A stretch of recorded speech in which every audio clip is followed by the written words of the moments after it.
Welcome to the auto collection. Let's take a tour. All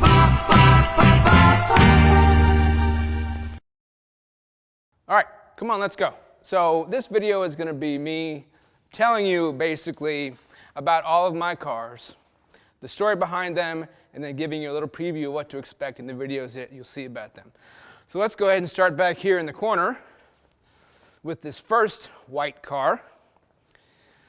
Now what we have here is a 1968 Miller Meteor flower car. So flower car essentially is a car that the funeral home would take all the flowers from a funeral, put it in the bed back there, and take it to the gravesite. Now this one is special because you can also throw the casket in here as well. I bought this car probably about 7 years ago with the intent of restoring it. As you have already seen, I have a couple of project cars. Eventually we'll get around to it. Needs a new windshield, fix some of the dents, a little bit of the rust, and it will be like brand new. Okay? Now let's talk about this beast right here.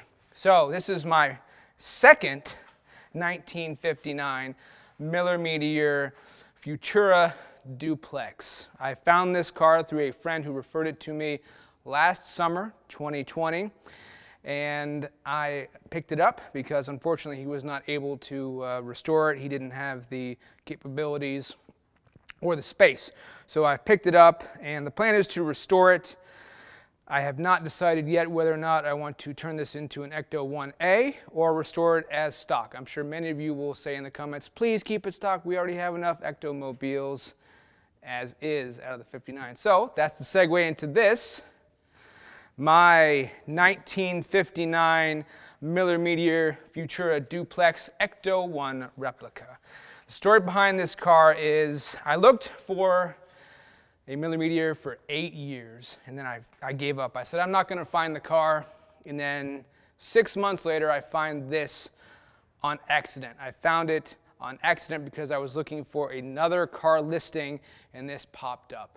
Apparently, the listing had gone live for only about 2 hours when I contacted the gentleman who I bought it from. So I bought it in 2009. I started restoring it in July of 2011, thanks to my cameraman, Mike.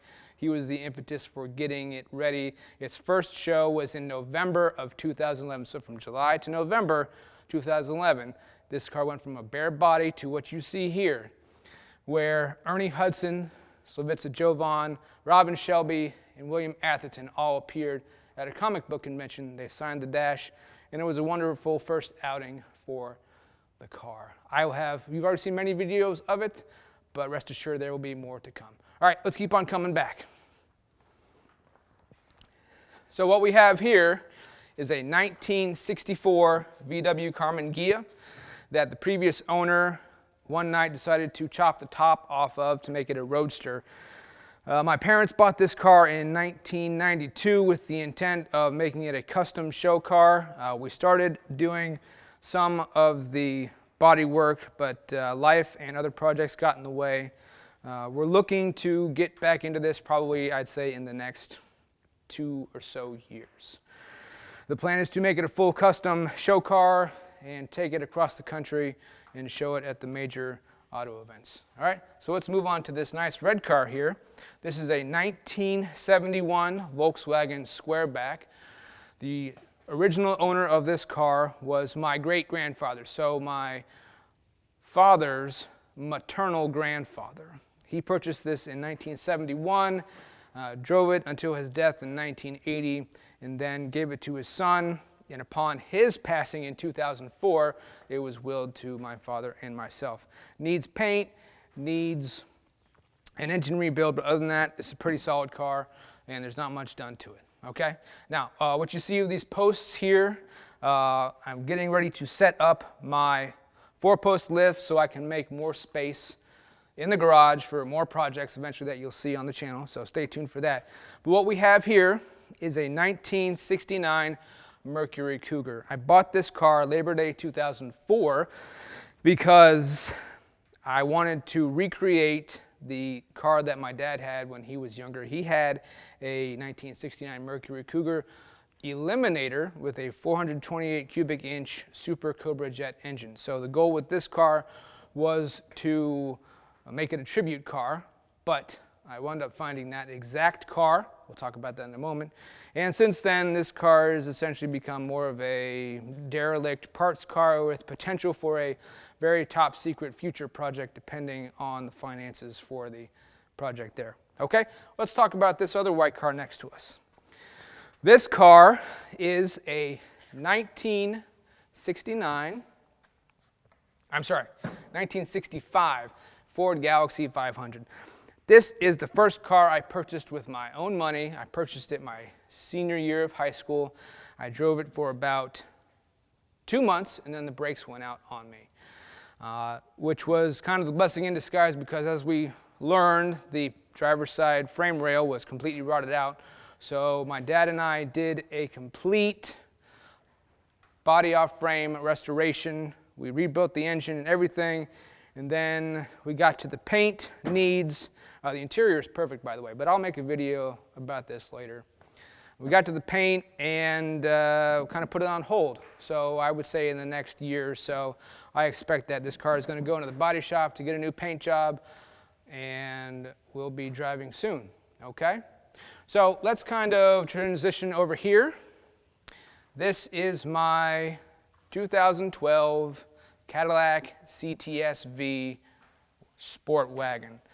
No, it's not a manual. I wish it were, but it's still a CTS-V wagon. My wife and I purchased this car in 2012. I wanted a Viper for my 30th birthday, but she didn't want it, and she said, if we buy this car, I'll split the payment with you. So we wound up with the wagon because we drove the sedan, and the wife said, you're going to kill yourself with a manual, which that sedan that we drove was a manual. So we settled on this wagon, but I got the last laugh because the automatics are actually quicker in a sprint than the manual cars. So this is one of my holy grail cars that I have in the collection. And I absolutely love this car. You'll see plenty of videos with this. I'm going to compare it to the Camaro that you saw. I'm going to compare it to the Bentley. You're going to, I hope, enjoy those videos. I really hope you're going to enjoy those videos. So let's go over here. Let's talk about this 1963 Lincoln Continental convertible. I bought this in 2014 from a coworker of mine. His father owned the car. Again, another project. As you can see, we started on it. This seems to be the theme of this collection, is that I start things and I don't really finish them. Surprise, surprise. I'm sure many of you will understand that. But again, you know, it's the suicide door, beautiful convertible. This is more of a long-term project. I would say we expect to get this done in the next 5 or so years. And you'll be right along on the process, as you will restoring the black 59 Miller Meteor. So let's talk about this other white car. This is another 1968 Cadillac Calais converted to a flower car by McLean in Indiana. So what they did was they took a standard Cadillac coupe and they cut the back half of the roof off and then put in that bed to make it a flower car. Okay, I bought this in 2012 because it was dirt cheap, but it runs like a scalded dog. I'm serious, the car looks like crap, but every time I turn the key, it starts right up and it just goes. Eventually, I might do some restoration work on it, but I think for right now, it's just as is, okay? Now let's transition to our final white car of the day. This is my 2000 Ford Police Interceptor. I use this car to escort the Ectomobile when I'm driving to events. I bought this from a dealership in 2013. It was sitting on the lot. They wanted like $5 grand for it. It did come like this. This is how it appeared in the lot, except for the fender actually didn't rust out at the time. But I use this to escort the Ectomobile. Lights, sirens work. It's all functional. It doesn't get driven a whole lot anymore just because I haven't had a lot of appearances with the Ecto recently. Okay?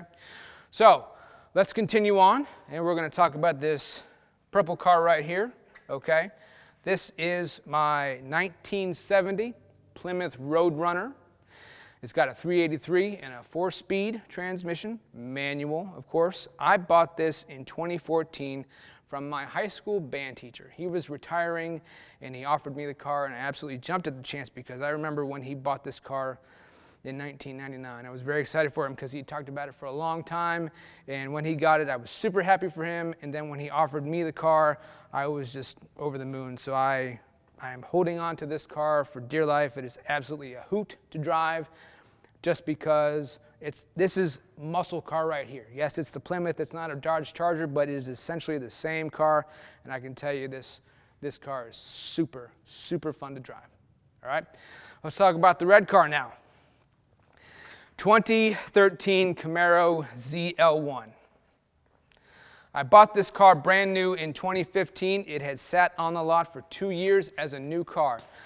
Nobody wanted it, probably because, yes, sadly it is an automatic, and probably because the sticker price was more than the region that the Chevy dealer was in would support. So one of my former employees who worked also at that dealership said, "Hey, we've got this car nobody wants. Are you interested in it? I know you like fast cars." So I said, "Absolutely, I'll take a look at it." One drive and I was hooked, and we negotiated a very fair price for the car at the time, given that it was already 2 years old. But this is probably my favorite car to daily drive. It is just an absolute blast. But like I said, you're going to get comparison videos between the Camaro and the Cadillac because they have the same engine, mostly the same suspension, even though there are some differences. There will be comparison videos between the Camaro and the Road Runner, the Camaro and the Corvette, and a whole host of other cars that I have here. Okay, so let's go ahead and go over here into the corner and talk about this black 2004 Corvette. So this car was purchased in 2004 at the very end of the model run. So I actually went down to the Corvette Museum in Bowling Green a couple years ago and got the build sheet for the car. This was one of the last 500 C5s ever made. Owned it brand new since 2004, and for a long time my dad and we drove the crap out of it. Now it just kind of sits and enjoys retirement. Every once in a while we'll bring it out. It needs new tires. These are the original tires. You can see the headlights are up, needs new headlight motors, but we'll cover that in a later video. This car I absolutely love because, well, it's a Corvette. You know, I got it. It's not a C6, C7, or C8, but this C5 really introduced me to the world of speed, and man, I'm telling you what. Well, you'll just have to wait for more videos to hear more about it, okay? So let's go over here and talk to the last 3 cars that we have in the garage right now. Okay, so we'll cover the motorcycles in a little bit, but I want to talk about this 2004 Bentley Arnage T24. So once upon a time I was watching YouTube and this random thumbnail pops up in my feed, 1 year maintenance cost to own, and I see the silhouette of this car. I'm like, wow, this is a really pretty car. So I watched the video. The guy's name is Josh. joshsworld.com is his channel. He talked about the cost to own this car, and I said, oh, okay, well, his maintenance costs were pretty low. So I went looking for it, and about an hour later, I found this exact T24. Now, I will tell you that they only made 24 of these cars for the U.S. market, so finding one is pretty rare. But I was able to snatch it up. Unfortunately, my ownership experience has not been as pleasant as his, mainly because he started with a lower mileage car that was probably taken better care of. But nonetheless, it is a Bentley, and it is just unreal. You'll just have to watch the video to really appreciate that it's just a very special car, okay? Now, let's talk about this 1996 Impala SS. I bought this car in 2006, the first car I ever financed. Bought it from my barber. He was selling it, and I said, I'll take it. And sure enough, he sold it to me. This was my daily driver for many years. Could probably use a restoration at this point. I'm sure you can see the reflection of the paint. There's some dust on it. It needs to be refreshed, but I mean, those of you who own or drive Caprices or Impala SSs, you know how awesome this car is, okay? I will have videos on this. I also have a 2003 Mercury Marauder, but not here. We'll cover the cars that aren't here in just a moment. We'll do some comparison videos between those two and just be on the lookout for those. All right, let's talk about this car. This 1964 Ford Galaxie 500 XL. I bought this in January of 2013 out of a gentleman in Kingman, Arizona. Very reasonably priced. You can see that the interior is trash, the paint is all baked, right? It was an Arizona car all its life, and I brought it here, and I don't plan on doing anything to the exterior. I'm going to put a brand new interior in it, and I'm going to redo the engine and all the rubber, seals, suspension bits, and so on and so forth, but all the patina you see on the outside, it's going to stay, and it's going to be a nice little, I don't want to call it a rat rod because it's not, but we'll call it a patina car. You know, just a nice little tool car to enjoy and have fun with, and not worry about, oh, it's going to get dirty or so on and so forth, okay? So, those are the cars here in the garage. Now let's talk about the cars that aren't here. So the cars that aren't here, again, I mentioned a 2003 Mercury Marauder. That is my current daily driver. And I love it to death. It's a great car. You know, it's a Panther body. You really can't kill those cars, okay? I'm going to have a comparison video between that and my Interceptor because they're the same chassis, same body, but major upgrades between the 2 years, okay? I also have a 1975 Volkswagen Beetle. This was the first car that I ever worked on. I worked on it with my dad. It's also the car we've had in the collection the longest. We've had it since 1986. That's off-site right now, getting some work done to it. I also have a 1977 Dodge Monaco that I was going to create a replica police car out of, not Dukes of Hazzard, but NYPD. I think I'm actually going to turn that car loose because I don't have time for that project with the other 4 cars that we've already reviewed. I also have a 2003 Harley Davidson motorcycle. That's off-site. That's a nice motorcycle to ride. And then I also have the cream of the crop, the diamond of the collection, is that 1969 Mercury Cougar Eliminator that I told you about.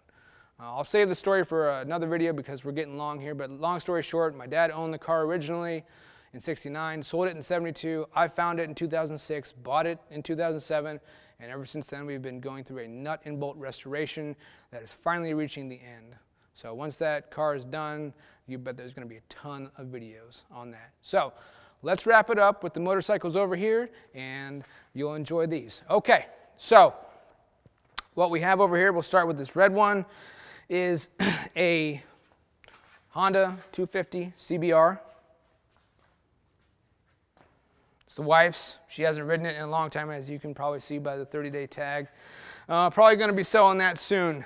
She has lost interest in it, and I don't ride it because I have this Kawasaki Ninja 650R right here. Now, this is the first motorcycle I owned.